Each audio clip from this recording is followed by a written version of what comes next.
Montessori leaders. I'm Camila Campuzano, the community manager of Montessori Thrive and Nido Marketing. Welcome to the Nido Marketing YouTube channel, where every week I make videos to help Montessori schools market their schools and find a sense of support and community online. In this week's video, I'm going to be talking about parent involvement. This is an issue we've talked about at several of our town halls. If you don't know what our town halls are, we host these weekly calls with Montessori school leaders to discuss leadership topics. And one that we've talked about time and time again is how we can get parents more involved in the school community. It's important to have parents who are living your mission and who are aligned with your philosophies within the Montessori space. So in this video, I'm going to be sharing some best practices and some tips to help parents get more involved in your community, participate in parenting classes, and just be a part of community life. So let's get started. One of my favorite strategies for improving parent involvement in your Montessori school is to just have a parent commitment of some sort. This is a great way to set expectations early on so that families really understand what's required of them. This is simply not a place for them to come while they're working, to drop off their children and then picking them up, and that's it. This is a lot more of a commitment. We're here to work together in partnership in order to create a great foundation for our children's education. So having things like a parent commitment form for them to sign as part of the enrollment process is great. This doesn't have to necessarily be a binding contract, but it's just outlining the expectations that your school community has from each parent or caregiver so that they understand what is expected of them. It's great to have something that's physically signed as well, because if this parent becomes an issue or they don't become involved in anything with the school, they frequently are missing classes, you can always call them in for a meeting, remind them that they signed a commitment form, and review the points. You can also have an outline of parent events throughout the year prepared to show parents as they enroll. And you can say, we expect all parents to be involved in at least 6 out of 10 of all of our events. We really feel strongly about this. If this isn't something that you can commit to, we really try to make it accessible. But we really do try to encourage all of our parents to come to at least this many events, or this one is mandatory. So if you sit down during the enrollment process and outline this, this can be a huge help. Another thing is just setting those expectations in your parent handbook. So making all of these things clear is important. Here's just a sample commitment form. If you're a Montessori Thrive member, this is our resource request and exchange site.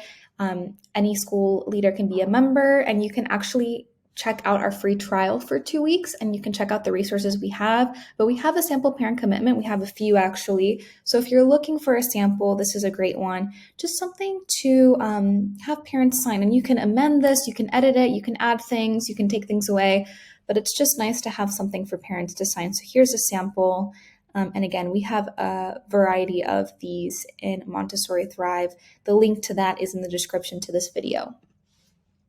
Another thing you can do is a philosophical agreement. This is great because it just ensures that parents understand a little bit more about Montessori philosophy and that this is indeed a partnership, and we want the children to be receiving similar messaging at home and at school.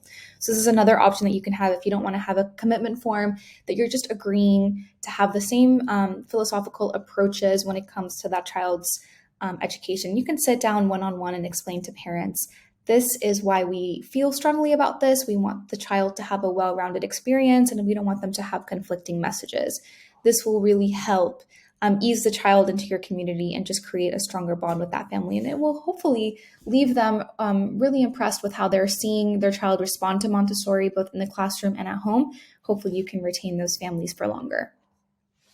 You should also be outlining all your expectations in the parent handbook. I touched upon this briefly, but outlining the expectations in that parent handbook is important, so they can always reference it. You can include an outline of those parent events. You can explain how often parents are expected to participate in certain events throughout the year. And you can also discuss the importance of observations, whether you have 1 or 2 required observations per year. You can explain why this is mandatory for every parent or caregiver to come in and do at some point. Another thing that you really want to focus on is having effective communication with parents.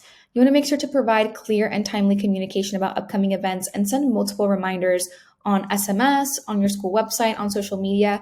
Use various channels because not every parent is going to check every channel. So you want to make sure these things are reached, and get creative when it comes to reminders. Wear a certain t-shirt at carpool during event days, hand out flyers. I know a lot of schools are paper free. Maybe you can just, show a poster or something so you're not wasting a lot of paper, but get creative with reminding families because people are really busy and they might just be forgetful. And as I mentioned earlier, it's good to set a minimum requirement for attendance. When parents don't show up to events, you can also follow up with an email and say, I noticed you weren't there. Here's what you missed. Did you have any questions for us? Or is there another way that we can make this event more accessible so that you just give them that notice that, you noticed that they weren't there, and hopefully that will maybe guilt them a little bit into showing up to the next event if it's really that important.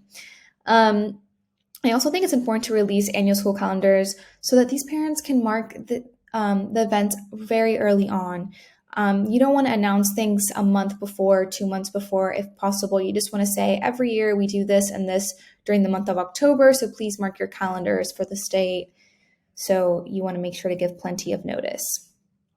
Another thing you can do is make your parenting events more accessible. So offer various times and childcare options. So parents have different schedules. And oftentimes, if you're asking parents to come in the evening for a parenting class, they might not be able to find a sitter or have some family member that they can leave their children with.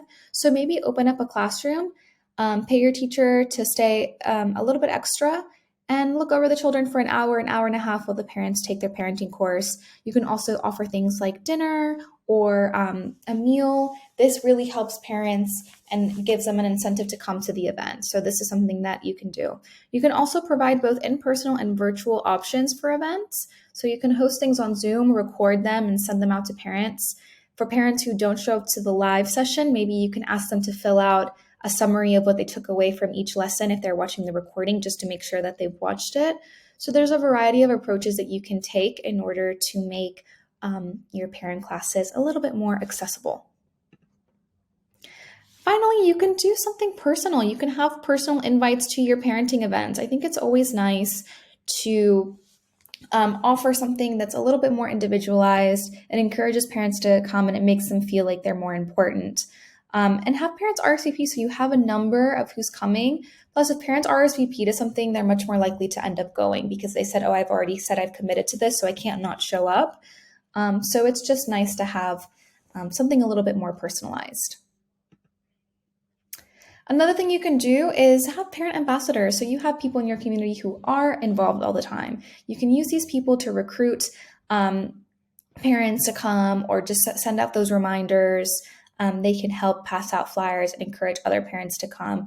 Usually when parents make friends in the community, they're more likely to come to events just to socialize and, engage with other families who are experiencing what they're experiencing. It's nice to have a community. It really does take a village. So encouraging parent ambassadors is great. Another thing you can do is utilize collaborative planning. So involve your parents in the planning process. Ask them what kind of classes they'd really like to talk about. What topics are they interested in? What model would they like? Do they prefer virtual? Do they prefer in person? Would they like the the childcare option? So all of these are things that you can involve parents. You can also utilize surveys to make sure that parents are actually taking away a lot of benefits from these classes. Finally, you can host parent socials. I think it's nice to just host things for the purpose of getting to know one another and building community.